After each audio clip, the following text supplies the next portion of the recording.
My name is Gilda Ross, and I'm the Glenbard Student and Community Projects Coordinator. I'm so glad you're here. Dr. Patel, a Glenbard alum, is here. Sean Byrne, our Assistant Principal of Instruction at Glenbard South, is here. Dr. David Larson is here. We've got a couple of students who are here, and you're here as well, and I'm so delighted. Thank you. This is such an important conversation, and I'm glad you could make the time. Thanks to Dr. Patel's generosity, we will have this recorded and it can be shared. So that's a really wonderful resource, and I thank you for that. The format tonight, I'm going to be turning things over to Dr. Larson in just a minute, and he will introduce Dr. Patel. Then we'll take some questions from the students and from Sean. And if you have a question, please enter it in the Q&A or the chat. We are extremely grateful to all of our sponsors, all of our foundations who make this programming possible. It couldn't happen without you. I do want to mention some of the programs that are upcoming as we finish up this very busy year that we've had.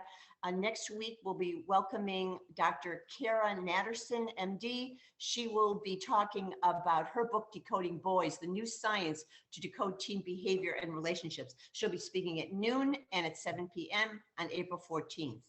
Stephen Hill has been sharing his personal story of recovery with students in the Glenbard PE classes, and he'll be speaking to the community on April 19th at 7 p.m. And then we will close out the year with two authors of the book Grown and Flown. They will be with us on May 3rd, How to Support Your Teens Stay Close as a Family and Raise Independent Adults.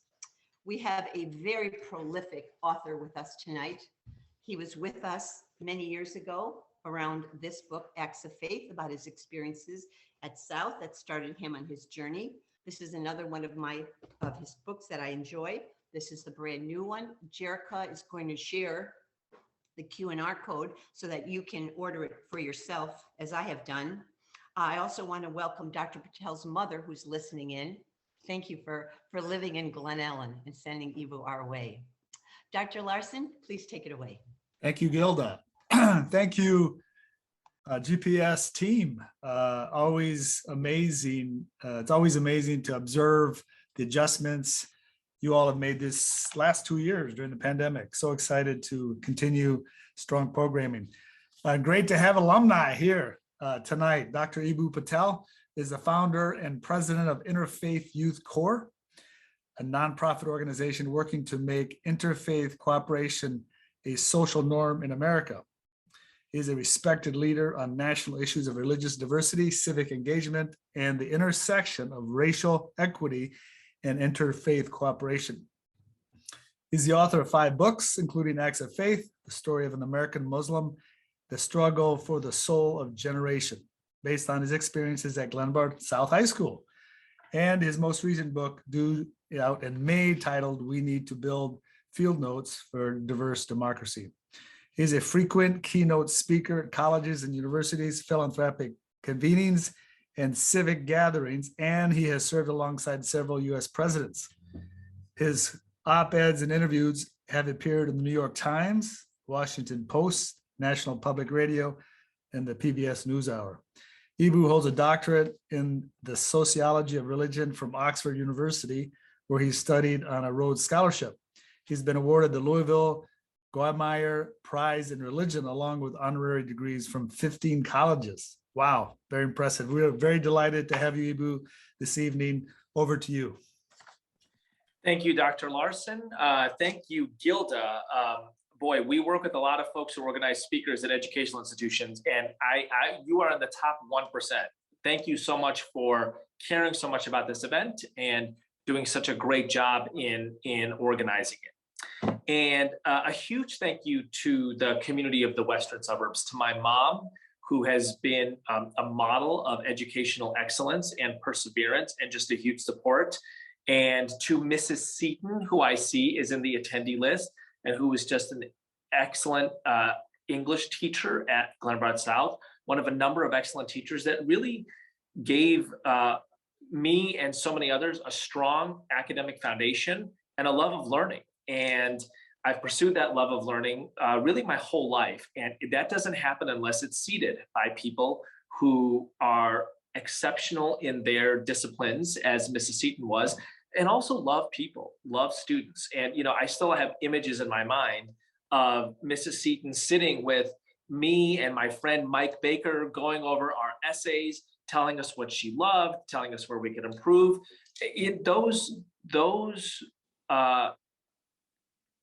Those experiences in formative years, from ages 13 to 17, those really stay with people, and they form them. And they formed me.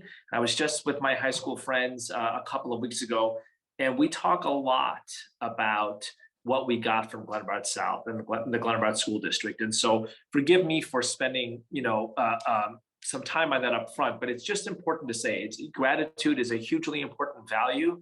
And I'm enormously grateful for everything that Glenbard South as a high school, the Glenbard School District, and individual teachers gave. And I know I did not say this enough when I was 16 and 17 years old, so I have an awful lot of time to make up for it. So Mrs. Seton, whoever, to you directly, to whoever else might be on this Zoom that cares about students and that works with students, whether it was me or my friends or the thousands of others that have come through the district, thank you. Really, really, thank you.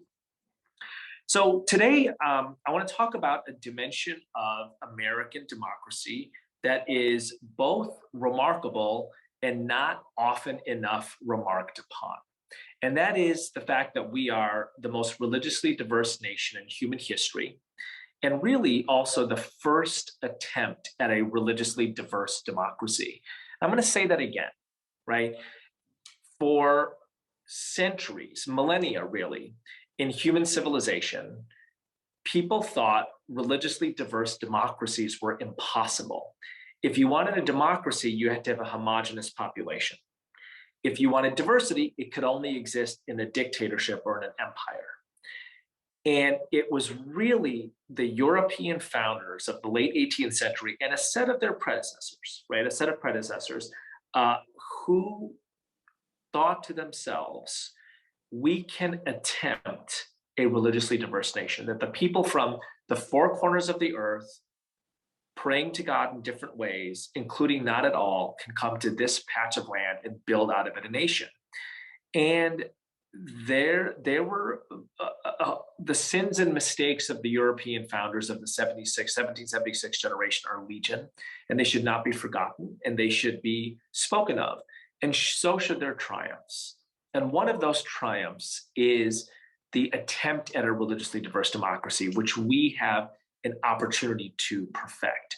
I'm a huge admirer of President Obama, was appointed by him to his inaugural Faith Council. One of the things that he would say a lot is we have a remarkable opportunity in this nation, which is to attempt to perfect our union. And there's not that many nations in the world that allow you the opportunity, that invite its citizens to be active improvers in the body politic. And we have an opportunity to do that. And I, for one, view that as a sacred opportunity. So today we're going to talk about the religious diversity dimensions of American democracy. I want to offer a metaphor in this kind of prelude before I show an opening video and then go into the rest of my presentation, which is that we're not a melting pot. The melting pot metaphor emerged in the 1920s and was a step forward for its times, right? The reason was because at that time, with high degrees of immigration from Southern and Eastern Europe, and world wars happening in Europe, people from different identity groups in Europe would come to the United States, and oftentimes they would fight. This is where films like Gangs of New York come from, right? And the melting pot metaphor emerged to say, we don't bring our conflicts from elsewhere to the United States. In the United States, we melt into this kind of common people. It was a step forward, but it no longer works. And that's fine, right? What different generations have the opportunity to do is to offer different metaphors that fit the times. And I'd like to offer a metaphor that we're not a melting pot, we're a potluck nation. And by potluck, I mean that we respect and appreciate the identity differences in our population. The racial identity differences, the ethnic, the national, the sexuality identity differences, the gender, and the religious identity differences. We see those. And we welcome those diverse identities to bring their contributions to the table And in fact, the only way the nation feasts is if people from diverse identities and backgrounds make their contributions. And this is the reason that racism, xenophobia, bigotry, anti-Semitism, Islamophobia, homophobia, this is why those are terrible things. Not only is it a violation of the dignity of that individual or group, it is also a barrier to their contribution. You don't get to enjoy their delicious dish if you're constantly pushing them away. The nation doesn't feast if it's the diversity of its citizens is not allowed to contribute, right? We are a potluck nation. We rely upon the contributions of a diversity of our citizens. That's the only way the whole nation feasts. I want to offer that as a metaphor as I go into this broader presentation on America as an interfaith nation, the most religiously diverse nation in human history, the first attempted religiously diverse democracy.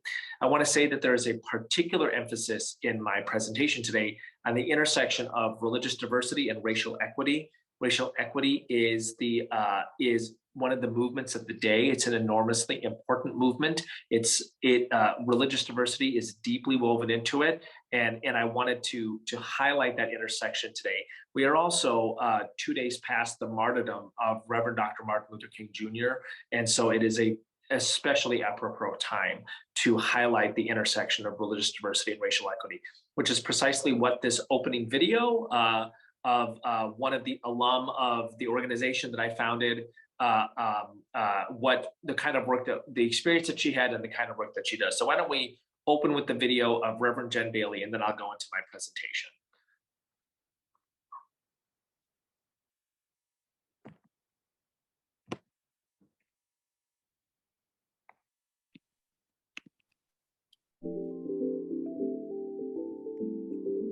My first week of high school was 9/11. I remember turning on the news and seeing leaders demonize religious minorities.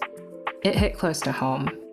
Growing up in America with Black skin, I knew what it was like to be otherized. Walking with friends who were Muslim, Sikh, Palestinian, Pakistani, and seeing their experience radicalized me as a Christian. I was raised in the African Methodist Episcopal Church, of which I'm now proud and honored to be clergy. In 1787, the white parishioners and leadership of St. George Methodist Episcopal Church would not allow Black parishioners to pray. One Sunday, Richard Allen and others kneeled at the altar and were pulled from their knees. They walked out and started what would become the Black Church movement. The Black Church, as we know it, began as a protest movement against racial injustice. In 2015, I spoke from the pulpit of another AME church, Brown Chapel in Selma, Alabama, on the 50th anniversary of the voting rights marches, where the young people of the Student Nonviolent Coordinating Committee, SNCC, were on the ground organizing. So many of them were deeply rooted in their Christian faith and inspired by teachings from a wide range of the world's religions. I stood where the photo was taken of the great religious leaders of different faiths coming together to push for racial justice, and I realized that Selma was an interfaith movement. It's one point in a larger story of interfaith cooperation for racial justice that goes back to Gandhi's Satyagraha movement in India and forward to the struggle against apartheid in South Africa and today's Black Lives Matter movement. I have a mentor who says that Black women have never wanted a vision of liberation that wasn't inclusive of everybody. My interfaith racial justice story is wrapped up in the aspiration to see America live into its promise, to fully be a space regardless of who you come from or where you come from, that you belong.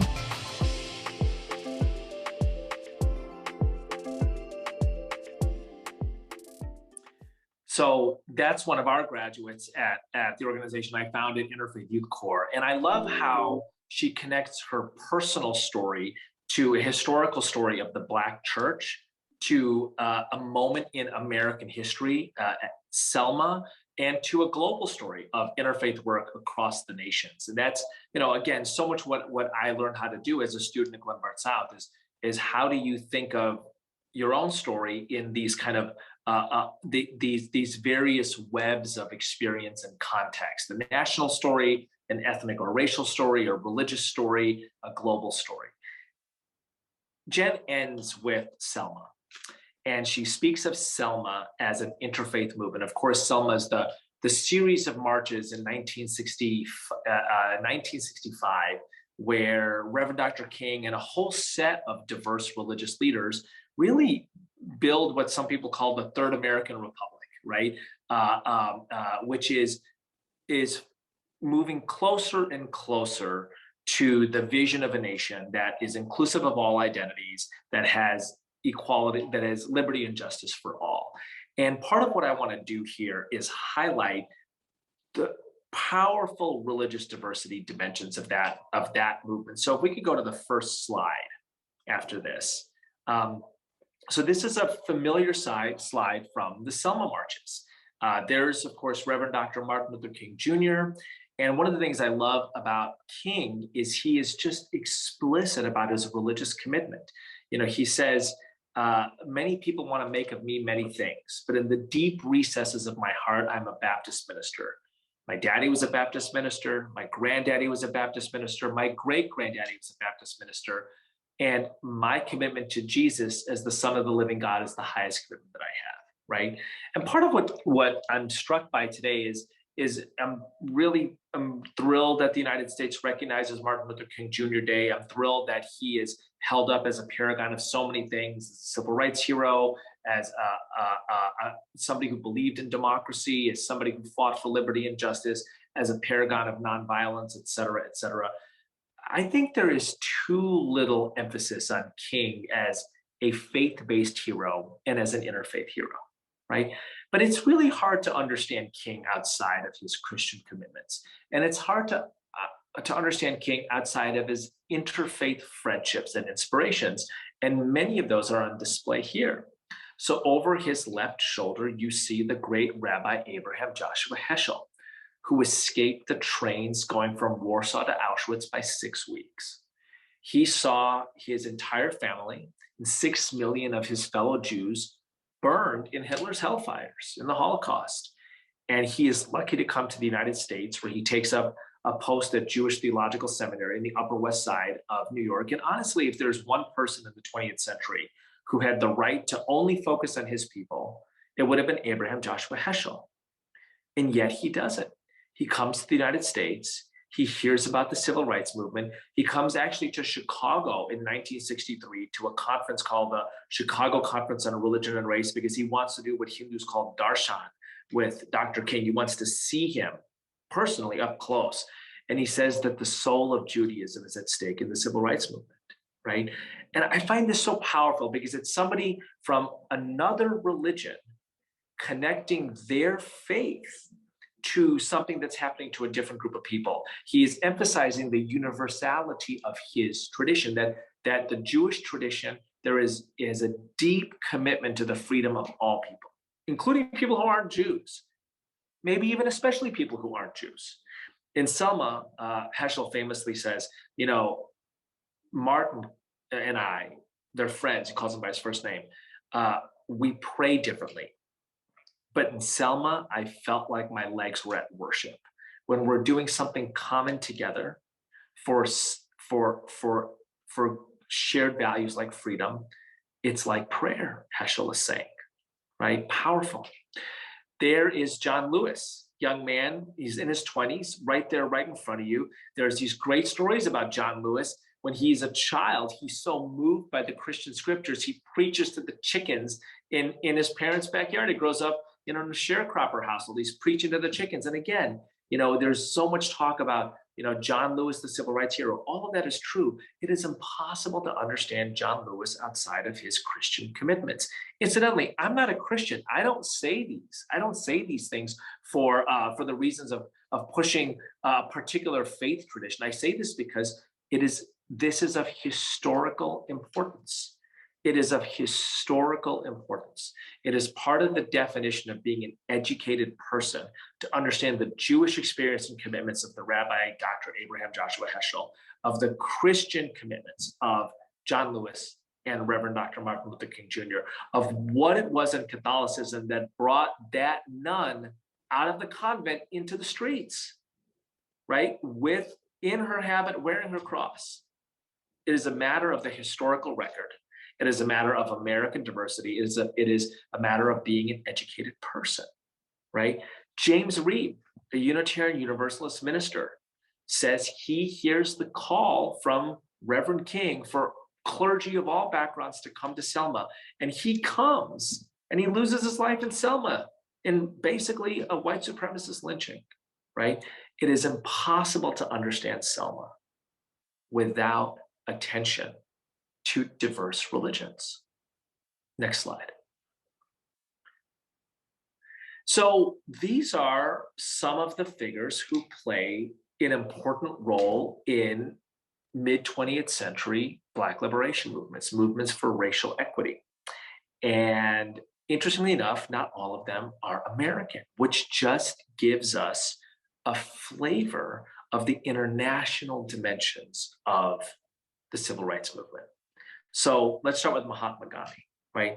So a young Martin Luther King Jr., when he is 22, 23 years old, he's at Crozier Theological Seminary. He goes to a talk on Christian love in Philadelphia at Friendship House. Great African-American scholar, Mordecai Johnson, is giving a talk on Christian love, and he uses as the prime example of Christian love the figure of Mahatma Gandhi, a Hindu from India. And King feels like he has his mind blown, right? How is it that somebody who is not a Christian can be, in Mordecai Johnson's words, the most Christ-like person of the 20th century? And King begins a very earnest study of Gandhi. What was it that Gandhi, how did he live his life? Where did he find his inspiration that makes him such an exemplar of nonviolence based not in the Bible, but in the Bhagavad Gita, right? Probably the most influential religious figure in King's life outside of Jesus is Mahatma Gandhi, a Hindu. King actually goes to India in 1959 to study Gandhi's movement up close. The Mahatma has been dead for a dozen years at this point, assassinated like King is later assassinated, but King wants to see Gandhi's movement up close. And he comes back to the United States after spending a few months in India, and he climbs into his pulpit at Dexter Avenue Baptist Church in Montgomery, Alabama, and he says these words: "Oh God, our gracious Heavenly Father, we know some call you this name. We know some call you Allah. We know some call you Brahma. We know some call you Elohim. We know some call you the unmoved mover."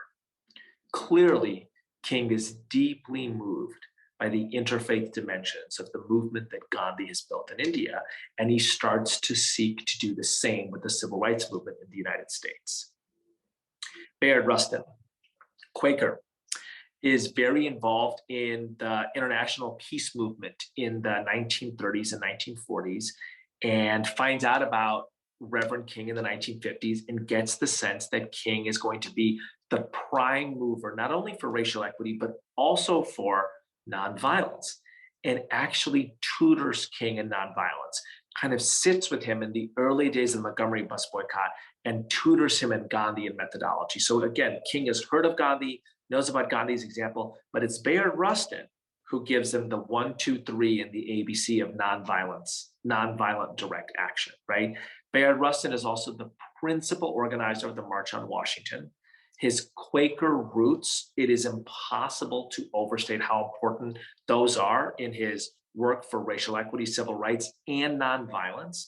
He's also gay, right? Which is one of the reasons that he did not get the roles that he ought to have gotten across the civil rights movement. King was one of the only people, along with a Philip Randolph, who said, you know, Bayard Rustin is a remarkable organizer, and nothing about his identity should hold him back. We need to welcome the contributions of this remarkable person, right?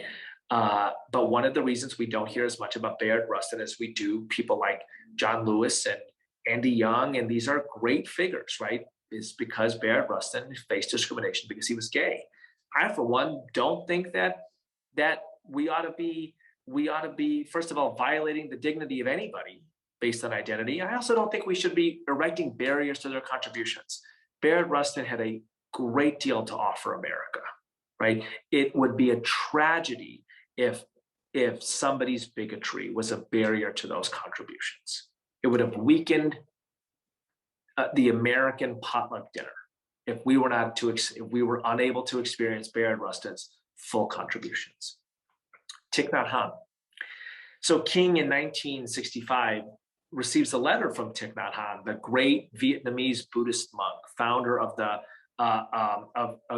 an organization, Youth for Social Service in Vietnam. And Thich Nhat Hanh says to King, we Vietnamese Buddhists regard you as a bodhisattva, as one who has attained enlightenment and is chosen to return to earth to teach compassion. Does your compassion not extend to those of us suffering from the war in Vietnam? And this is what begins to turn King's views on the Vietnam War. And of course, one of the most courageous and at the time unpopular stance King ever takes is against the Vietnam War. And it's really his correspondence with Thich Nhat Hanh that causes that turn. It's an ongoing correspondence. The only person King ever nominates for the Nobel Peace Prize is this Buddhist leader, Thich Nhat Hanh. And Malcolm X, right? A complicated figure, complicated relationship with the King, right? Is often viewed as the sword to King's shield. One of the things I want to just highlight here, and this is depicted in Ava DuVernay's brilliant film Selma, which I would commend to all of you, is Malcolm X changes. He changes after he goes to Hajj. He changes after he sees the diversity of the world's Muslims, Muslims of all ethnic backgrounds, Muslims of all national backgrounds. He changes his name, and he actually comes to Selma. And he preaches in the central church at Selma, Brown Chapel, where the marchers begin their day. They do their prayers before they head to the Eben Pettus Bridge, and they come back with their heads bloodied with the truncheons of Sheriff Clark in Selma. Malcolm X preaches in that chapel, and he preaches a universal love, right? And it's depicted in Ava DuVernay's film. So these are, some of the interfaith influences around the civil rights movement. They're Buddhist, they're Hindu, they're Quaker, they're Muslim, they're Vietnamese, they're American, they're Indian. It's remarkable. And all of this is playing in some of these are central characters in the American civil rights movement, Bayard Rustin and Malcolm X, of course, but others of them are playing in the ears and the hearts of people like John Lewis and Martin Luther King Jr. and Diane Nash and Ella Baker, right? It's remarkable to kind of get a sense of these interfaith influences. Now, by the way, I recognize that these are all men. And the story of the civil rights movement is often told as a male story. And I want to offer a corrective to that right now. And I want to highlight three remarkable women who were central characters in the civil rights movement. And again, pay special attention to the way that their work is inspired and guided by their religious identity. So we can go to the next slide. So the great Diane Nash, one of the founders of SNCC, the Student Nonviolent Coordinating Committee. And SNCC, in the kind of popular tellings of the civil rights movement, we associate it with Stokely Carmichael, with Black Power, with the kind of a more militant stance, the sword to King's shield. It's important to recognize how SNCC was founded. And Diane Nash articulates this, right? SNCC, she says, was applied religion. Our goal was to reconcile, to heal, and to rehabilitate, to solve problems rather than to simply gain power over the opposition. I mean, that's remarkable, right? I mean, these are college students. Diane Nash was from Nashville, part of the sit-in movement with John Lewis and the like in Nashville, which starts around the same time as the sit-in movement in Greensboro. And instead of saying, you people, you won't let us sit at the same lunch counters as at us, and you put your cigarettes out on the backs of our heads while we do the most basic human thing, which is try to take a cup of water with other people. She says our goal is to reconcile, to heal, to rehabilitate, to solve problems, not to gain power over the opposition, right? This comes from her Christian commitment. This is faith as inspiration and faith as guide. It is impossible to tell the story of the civil rights movement without attention to SNCC. It is impossible to tell the story of SNCC without attention to Diane Nash. It is impossible to tell the story of Diane Nash without attention to religion. This is who these people were. Next slide. Ella Baker, probably the most influential woman in the movement, the executive director of the Southern Christian Leadership Conference under Martin Luther King Jr. One of King's blind spots is he did not recognize the remarkable talents of many of the women around him, including Ella Baker. Ella Baker would say that the male leadership of the SCLC wanted to talk about how good women looked and how well they cooked. And Ella Baker wasn't interested in that. Ella Baker was interested in being a contributor at the senior and central levels, like King was, right? And so Ella Baker, in this male-dominated world, she finds ways to contribute. And one of the things that she does is she mentors a young Bob Moses. Bob Moses shows up as an intern in the SCLC offices. And the male leaders don't give this youngin much mind. But Ella Baker takes a great interest in him. Bob Moses goes on to be one of the organizers of the Freedom Rides, one of the leaders of COFO, somebody who, after the Civil Rights Movement is over, gets a PhD at Harvard, launches something called the Algebra Project, which is a new and invigorating way of teaching algebra to minority kids, wins the MacArthur Genius Award. Ella Baker's the one who saw genius in young Bob Moses. Ella Baker is also really the godmother of SNCC. So she hears about the sit-in movement in Greensboro and Nashville. She sees something moving in these students and these teenagers and 20-something, and she decides that she's gonna bring them together. And she goes to her alma mater, Shaw University, and she organizes a conference where John Lewis, Diane Nash, Marion Barry, this whole crew of people who become very important players in the civil rights movement, she's the first one that gathers them, right? And how does Ella Baker get her start? I became active because my mother was very active in the field of religion.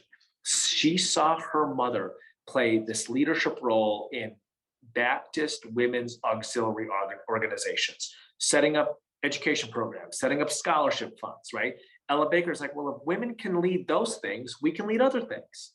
That's precisely what she does as the godmother of SNCC. And she makes sure that people like Diane Nash are in leadership positions. Again, probably the most influential woman in the civil rights movement. And so few people know about the prominent role she played. Third figure. Fannie Lou Hamer, the great Fannie Lou Hamer, grassroots organizer across the South. And again, what is her inspiration? Christ was a revolutionary person. That's where I get my strength. So Fannie Lou Hamer's image of America is as a welcome table in front of a Baptist church. And the welcome table is where the potluck was. It's where you brought your dish so after church, the whole community could feast, right? That's what America was for Fannie Lou Hamer. It was the welcome table outside of a Baptist church, right? Where's that model come from? Jesus. It comes from Jesus. Remarkable women inspired by their Christian faith who made major contributions to the civil rights movement and therefore to American democracy. Next slide. So I say that, and other people say, Adam Serwer of the Atlantic say that these were founders of the Third American Republic. And part of what that means is that we're telling a continuous story of America. And again, this is kind of a very Obama approach to things, right? That the United States has both an inspiring and an enormously challenging founding, right? Richard Rodriguez likes to say, Thomas Jefferson, that Democrat, was a slaveholder. Thomas Jefferson, that slaveholder, was a Democrat. These European founders of the 1776 generation were many things. They were contradictory things, right?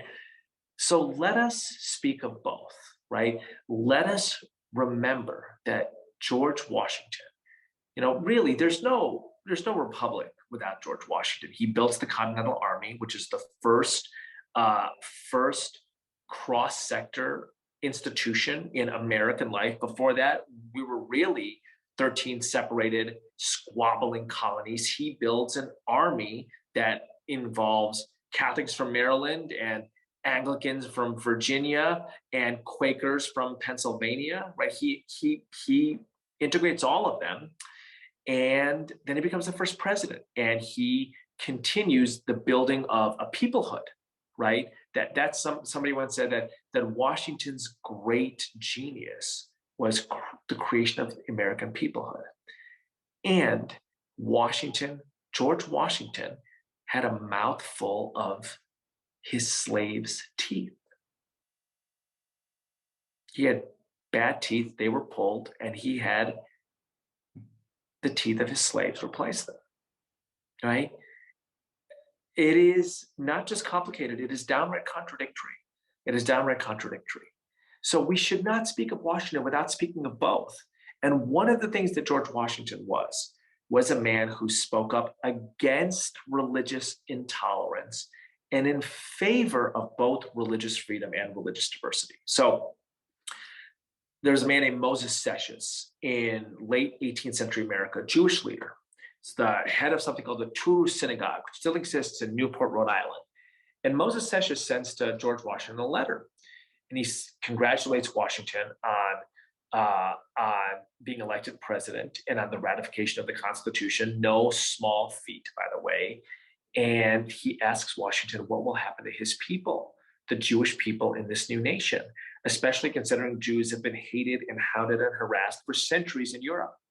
And George Washington writes back in a remarkable document called The Letter to the Hebrew Congregation of Newport, Rhode Island. Washington writes back, "This government will give to bigotry no sanction and to persecution no assistance." Right? Even given the hypocrisy and contradiction there, right? The Constitution says Black people are 3/5 of a person. I mean, that's beyond complexity. That's beyond irony. That is straight up hypocritical contradiction. Yet he says the ideal is to give bigotry no sanction and to persecution no assistance. Let us live into this ideal. This is why King is said to carry the Constitution and the Declaration of Independence in one hand and the Bible in another, right? Because he believed in those ideals. And so many of the civil rights leaders did.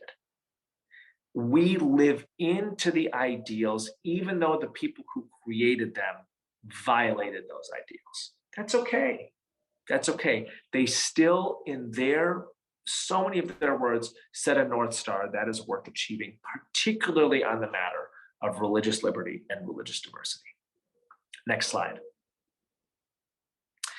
So speaking of religious diversity, I wanted to give you a little bit of a window into the nation that we live in and that we are going to live in.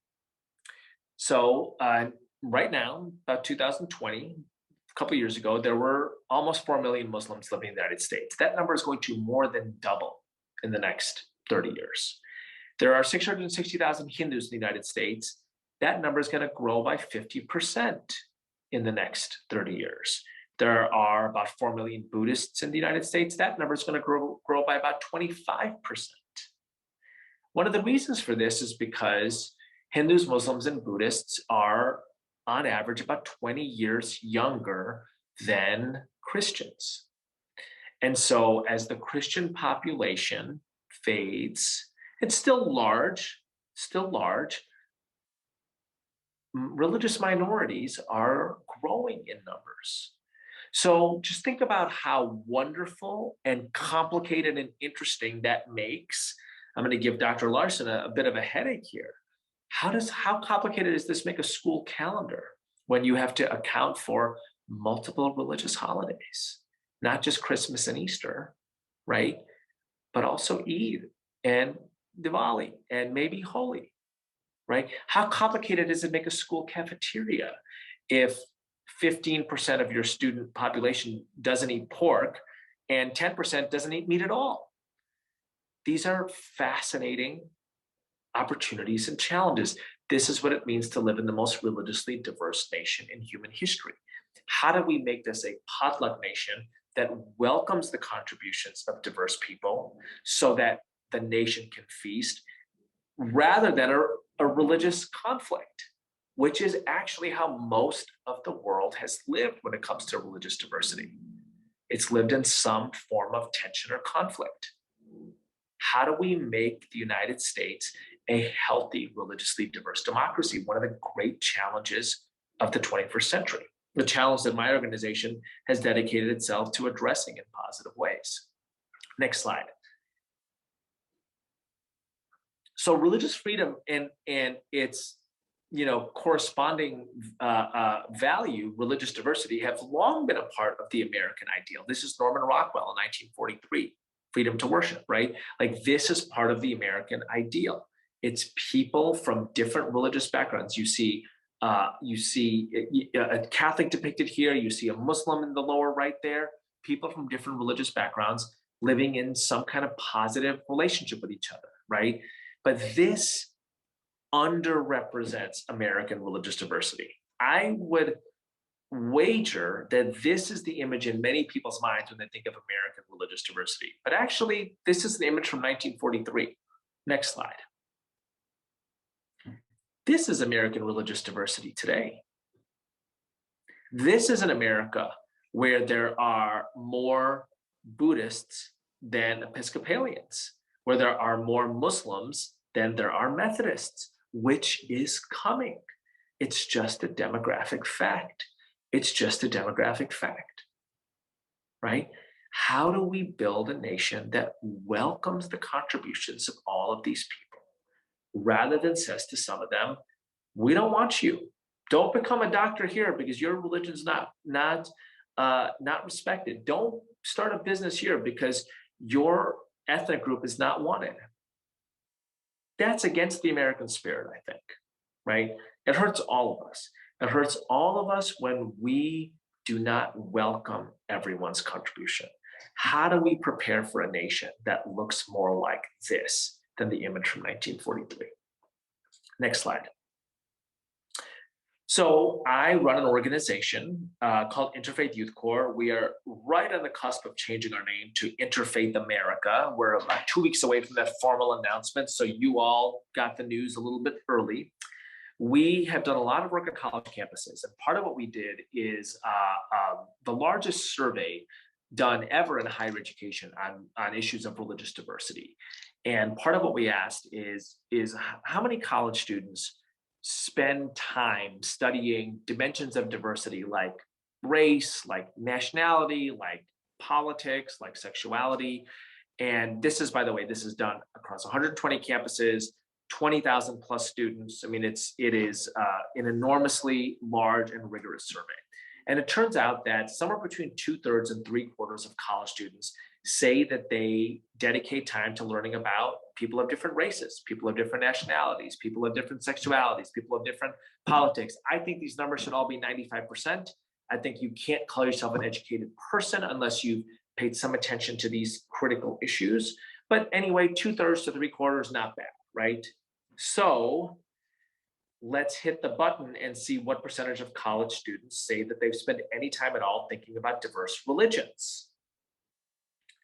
Survey says everything is less than 50%. So now tell me something. If you don't spend time talking about Christians, how do you understand Martin Luther King Jr. or John Lewis or Diane Nash or Fannie Lou Hamer? If you don't get a sense of the inspiration that they come from, how do you understand Abraham Joshua Heschel or Malcolm X? How do you understand Thich Nhat Hanh or Mahatma Gandhi, right? And this is just one kind of way to think about the importance of learning about different religions, which is so many of the people who have changed the world for positive and negative, but let's just stick on positive for a second. So many of the people who've changed the world would cite their religious tradition as their main source of inspiration. How do we understand Gandhi at all without attention to the inspiration he got from the Bhagavad Gita, right? Only 27% of college students say that they've spent any time at all thinking about Hinduism. They can't locate Gandhi in relationship to the Bhagavad Gita. That would make me question whether they can call themselves educated people, right? Our schools have to do a better job at this. And look, I get how hard it is to be an educator. I really, really do. My mom is an educator. She's terrific at it. I consider myself an educator. I think educating about religious identity and diversity in a way that leads to to greater historical accuracy about things like the civil rights movement, greater accuracy about things like where the inspiration for many of the world's movers and shakers have come from, a greater accuracy and appreciative knowledge about who our neighbors are, right? That's an enormously important part of being an educated person. I'll give you an example. Next slide. So this for me is a very inspiring case study. So what you're looking at here is Nike Victory Wear, which is designed principally for Muslim women, but actually for many women who have some kind of commitment to what we might call modesty. So here's the story of this. Martha Moore, who is a VP at Nike, creative director there, is sitting on the beach one day, and she realizes that there's a set of women who aren't going into the lake or to the ocean, and she wonders why. And she's paying attention to these women, and it occurs to her that they're wearing clothes that are very different than the bathing suits she's seeing on the beach. And it's kind of occurring to her that these women are particularly part of a distinctive religion, that they're Muslim, and she starts to think to herself, Western bathing suits are kind of revealing.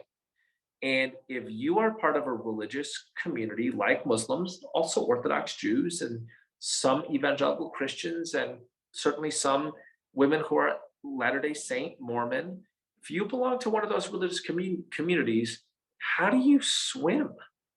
Well, you don't. You just sit by the side of the pool or the ocean. And Martha's thinking to herself, that's kind of terrible. Seems unfair. Also, seems like a business opportunity. There are probably lots and lots of those women. I mean, if you just do some basic math, there's 1.5 billion Muslims in the world. Half of them are women, 750 million. If even half of those women have some kind of a commitment to an understanding of modesty located in Islam, it would probably discourage you from wearing a Western style bathing suit. So who designs for those women? So Martha thinks to herself, well, just so happens I work for the leading sports apparel company in the world. Why don't we solve this problem? And they do. And Ibtihaj Muhammad wins a medal wearing Nike Victory Wear. And these women swim and run and do track and field and play lacrosse and play basketball in Nike Victory Wear. So that's what you get when you pay attention to religious diversity in an appreciative manner, right? That doesn't say to those women, boy, y'all are weird. Like, why can't you just get with the program? That instead says, you have you have a different ethic and commitment. I appreciate that. And people should include you. People should include you. And by the way, we can do it in a way that increases our business and expands our inclusion. So much of this is win-win, right? And actually, one of the things that frustrates me about some diversity work today is that it's us versus them. I would much rather say that this is win-win. I'd much rather say that the design of Nike Victory Wear is good for Nike and good for Muslim women and Orthodox Jewish women and Mormon women and some evangelical women, right? That when we welcome people's contributions, it allows that person to contribute, it includes them, which is good, and it contributes to the national feast. Next slide. And this is my new book, which tells some of these stories and basically says, if we're going to build the fourth American Republic, right? If the Civil Rights generation was the builders of the third American Republic, if we're going to live into our potential as a generation in the early 21st century, and to widen our sense of we, and to expand our sense of welcome and inclusion, we will need to build the institutions of a diverse democracy. And that's what my new book is about. The pull quote is, "We, the very peoples of a nation struggling to be reborn, will defeat the things we do not love by building the things we do." So pre-order it now. It's out in a couple of weeks, and I'm very grateful for the Glenbard District, for Gilda and Dr. Larson and others for offering the book to a set of teachers and administrators in the Glenbard School District. And I appreciate everybody for paying attention and listening. Thank you so much. As always, just inspiring, fascinating. I loved your historical context. I've heard about your heroes, and now I'm learning where their faith came from, and how contradictory this is. Live the ideal and generate light. Thank you so much for that. Let's get to some questions. Jeremy, you're up first. Hello, Mr. Patel. Dr. Patel, excuse me. My question for you is, these times have been incredibly challenging for all of us. How have you managed to stay positive over the last 2 years, and what advice do you have for younger generations to help them overcome challenges that may be experiencing currently? Yeah. I appreciate that, Jeremy. I appreciate you. Look, honestly, optimism is free. Optimism is free, right? And I do the work that I do because I love the world. I feel inspired by both my nation and my religious tradition to do it, and might as well do it with a sense of hope rather than a sense of dread, right? Like, I love thinking about every day. You know, Gary Snyder, the great Buddhist poet, says, you know, the goal is to move the world a millionth of an inch, right? The goal is to move the world a millionth of an inch. So I just embrace that. And, you know, the other thing is, you know, President Obama said this in his address to Howard University graduates in 2016. He said, listen, I get how hard it is, right? Trust me. It's like, I get how hard it is. And let me ask you a question. Is there another time and place that you would prefer to have been born? Right? Is there a different, there's 7 billion people on the planet, and how many of those people would trade places to be you or me? To be growing up in the western suburbs of Chicago or living in North Center Chicago? I bet you everybody in Ukraine, I bet you an awful lot of people in Yemen, I bet you huge swaths of folks experiencing like civil war and plague, and you know, so that doesn't mean that it's easy, but I would rather be in a position where I get to wake up every day and make a positive difference. And I for one would prefer to focus on my agency, right? What I can do, because I don't know, I've been in a lot of places in the world, and I look at rag pickers outside of Nairobi, or leprous beggars in the slums of on the streets of India, or people in the townships of South Africa. I think to myself, I've been to those places, and I'm like, there is not that. The amount that you can do to improve your lot in life is relatively limited, and I'm going to do what I can. That's kind of a heavy answer, man. I don't know if you expected that. No problem. Thank you.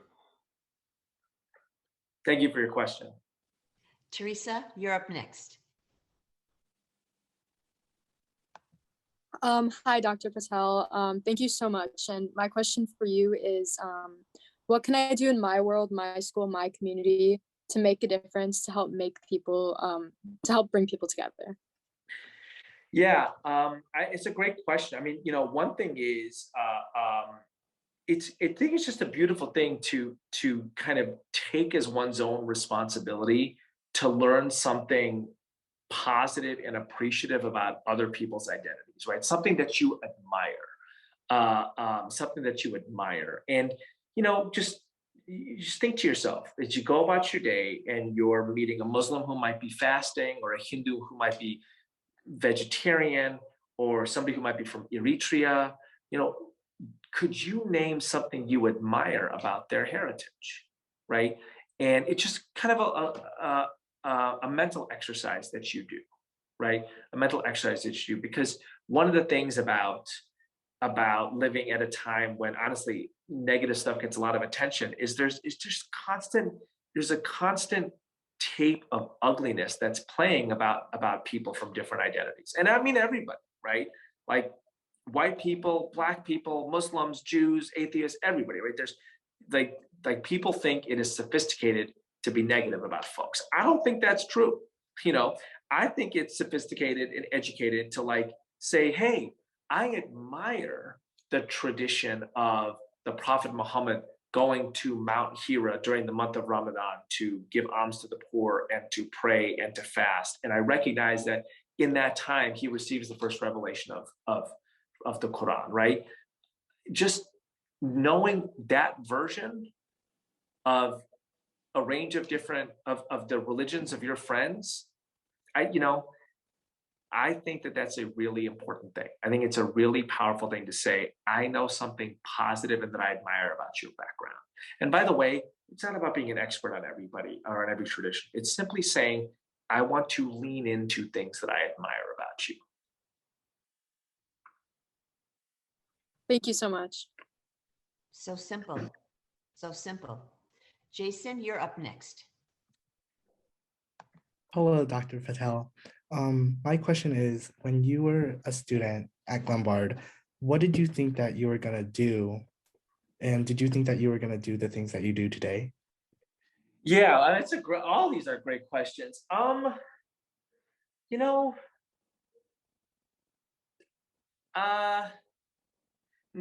the easy answer is no, because I didn't know that what I do today existed, and I have to say that, I am so grateful for the foundation I was given at Glenbard, right? Like that there are a million things that it's so easy to say, boy, I wish it had X and Y and Z. And in my 20s, I thought that. And in my 40s, I think, boy, I'm really glad it had A and B and C. And the thing I'm most glad about is how caring the teachers were. The teachers really cared. That really matters, right? Mrs. Seaton really cared. And I am grateful that they wanted students to be their best, right? And I still say that, I have a doctorate from Oxford, and my most intense academic experience was in high school, right? And part of that is being like between the ages of 14 and 17, and all of the stuff of being a teenager intersecting with the academic experience of high school. But like I properly learned US history. I properly read like 6 things by Shakespeare. I probably read 3 novels by Dickens. I properly had my essays properly criticized, and that was a foundation that I built on, and I'm enormously grateful for that. So I did not know that what I'm doing now exists, and there's no way I could be doing what I am doing now without the foundation that I was given in Glenbard. And whenever I come back to visit my mom or my dad, I drive through Glenbard South, and I'm like, this is a place I really appreciate. This is a place I really appreciate. Thank you.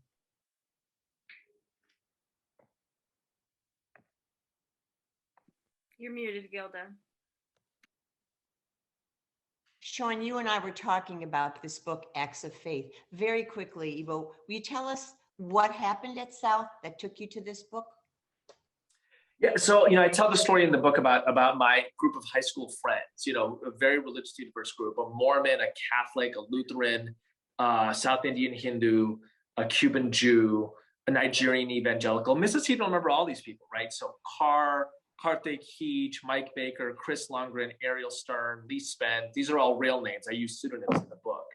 And my closest group of high school friends. And there was a period of time when my friend Ariel, real name, who I just saw 2 weeks ago, was going through this ugly period of anti-Semitism, and people were calling him really ugly names in the hallways and scrawling ugly anti-Semitic things on desks. And this group of friends and I, we saw it happening, and we didn't do anything. And it was terrible. And a summer or two later, we're all back from college, and Ariel calls me on it. He's like, you watched me suffer and you said nothing. And I'm 46. I've done lots of dumb things in my life, and that's the single most humiliating experience in my life. And I felt like I failed my friend, but I'd also failed the way that my parents had raised me, right? In the way they had raised me as a human being, as an Ismaili Muslim, as somebody who, believes it is part of your faith ethic to stand up for other people. And it occurred to me, one of the kind of inspirations behind my organization and that book is I didn't know anything about his religion. I mean, I clearly knew that saying anti-Semitic things was wrong, but I didn't have many positive things. I didn't have much content knowledge of Judaism, right, or Hinduism, or Christianity, and as the more I kind of go through education and have life experiences, it occurs to me there's an awful lot of talk about diversity, which I appreciate, about race and nation and gender and sexuality, et cetera, et cetera. How come there's no talk about religious diversity, right? How come we're talking about Dr. Martin Luther King Jr., but never Reverend Martin Luther King Jr.? When King clearly says, I am who I am, not because I went to Boston University, but because I went to church, right? And again, I'm not a Christian. This is not about me pushing any one religion. This is about me saying, to have an appreciation for the diversity of the human experience, for the history of our country, we ought to have some appreciative knowledge of diverse religions. And a pretty good place to start is on how religion inspired some of the most remarkable figures of our time and of recent times, right? So that's woven through that book. And my more recent book, We Need to Build, it's, the Acts of Faith is a memoir, which I'm a little bit sheepish about writing when I was 28. We Need to Build is really about how, what does American democracy look like in the 21st century, and what's the role of education and religion? What's the role of education and religion in American democracy in the 21st century? Thank you, Eboo. Dr. Larson's going to bring us home, but very, very briefly, there is a question in the chat. I do believe you've answered this question about the question is about bringing in other groups that are very much opposed to your thinking. And I think you talked about that. What should we do with statues that are people who have been, who have very mixed legacies? I think you also talked about that, about the complexity. Would you agree? I think, yes. Yeah. So by the way, I think I don't know who it is, but an individual, Josh, calls out that I have a Kendrick Lamar poster behind me. It's actually my son's room, about to turn 15, high schooler at Lane Tech, right down the street from where I live. So this is his room. I have to say that I'm still a fan of folk rock music the way that I was in high school. I'm a huge Grateful Dead fan and a huge Wilco fan. So I admire hip hop. It's not my favorite aesthetic. I do have huge admiration for this art form that emerges with Black and Puerto Rican kids in the 1970s in the South Bronx. Mad admiration for it. Not my aesthetic cup of tea, but as I say to my son Zaid, like it is the art form of our time. And, I appreciate my son's, appreciation of the music. So thank you to Josh for pointing that out. What should we do with statues? So listen, I mean, I think that the European founders of the 76 generation ought to be admired for their ideals, and they ought, and the fullness of their lives ought to be known. So the fact that George Washington had a mouthful of his slaves' teeth should be known, right? Right. And the fact that George Washington, said to a Jewish community, this government will give to bigotry no sanction and to persecution no existence, that should be known too, right? And we should deal with all of it. I will say that when it comes to those people, Caitlin Flanagan of The Atlantic makes an important point. She said, listen, those people were not coming out of the modern world. They were creating the modern world. They were coming out of the feudal world, right? They were coming out of the feudal world. I think that's an important point to make. I think that statues of Confederate leaders should not be up. That's what I think. I don't think they should be, I mean, I'm not a big fan of any kind of street violence at all. But when I'm in Richmond 10 or 12 years ago, speaking at the University of Richmond, I'm walking down Monument Avenue, Richmond. I'm like, is that Robert E. Lee? What? Is that Robert E. Lee on horseback? Seriously? mean, isn't that man a traitor and a murderer and a racist, right? So now, should they be destroyed? I don't think they should be destroyed. I think they should be put in a museum, right? So I think that this is complicated. I think that this is complicated. Martin Luther King Jr. was complicated when it came to gender stuff. Gandhi was complicated when it came to gender stuff. But I think that people who were outright racists and traitorous should not have monuments. You answer all the easy questions and the hard questions. Dr. Larson, do you want to bring us home? Well, just let me have Mr. Byrne, if you had a question or comment, and then I'll make one comment and then we'll close out. No, I was just, we'd love to host you at South next time we're driving through. Make sure you stop by so we can show you around all the great things we're doing.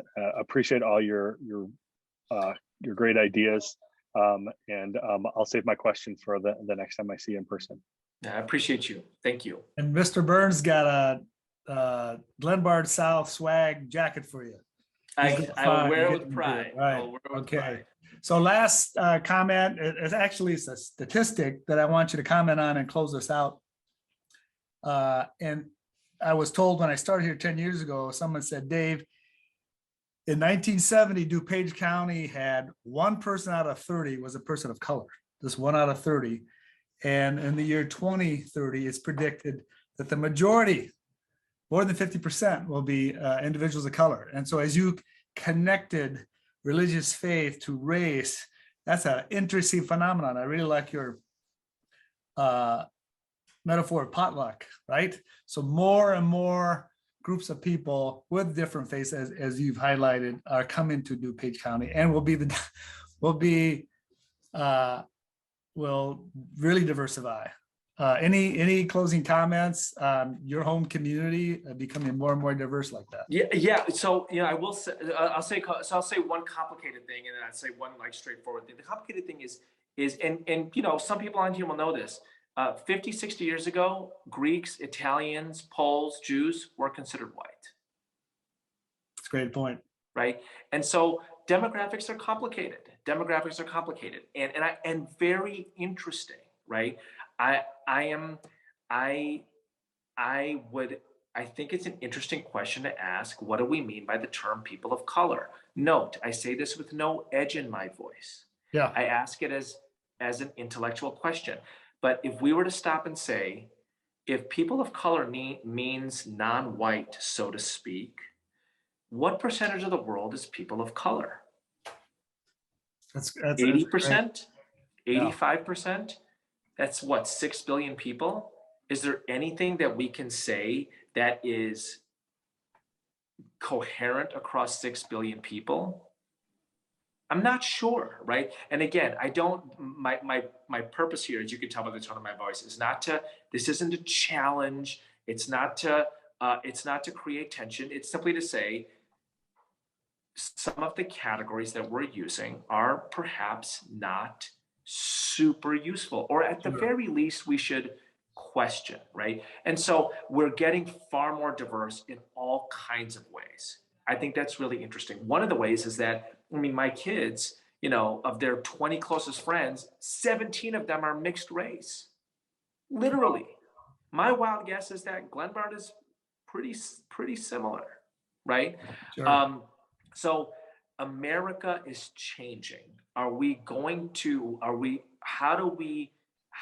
we shape the table in the House to welcome the new contributions that will make up the Potluck today? I write in my book about Jane Addams, who I think is the exemplar figure of the early 20th century in building the institution of a diverse democracy. Then Hull House, we need those institutions now. I would prefer to do it in a way that doesn't create binaries, that doesn't create us versus them, that creates a sense of all of us. I think that Obama is the best kind of current figure along those lines. And I'd love to do it in a way that says everybody wins. And before we go, I have to say, my parents-in-law were on here, Ibrahim and Soraya Mansouri, and I just want to say thank you to them, right? They raised 4 Indian Muslim girls in the United States in the western suburbs of Chicago. They went to Naperville school districts, and every one of those women is contributing to the American potluck in education, in medicine, in law, in nonprofits. And it's part of the American story that people like my parents and my wife's parents come to this nation, and they benefit from the institutions of the country. The Glenbard South and Naperville Centrals and the colleges of DuPage where my mom teaches, and the DePauls and the Notre Dames where my parents went, and they gain from those institutions, and then they serve back, right? That's how we build a nation. That's how we build a diverse democracy. We're all a part of it. Awesome. Thank you so much for those closing comments. Gilda, back to you. Thank you. I want to thank Eboo's family, his in-laws, everyone who is listening, our sponsors, our students, Sean, Dr. Larson. We are so proud, Eboo, to call you one of our own. I thank you. Thank you, everyone, for listening in. Come on back next week and share. This is a resource for everyone. Eboo, an honor. Thank you so much. Good night, everybody. Take care.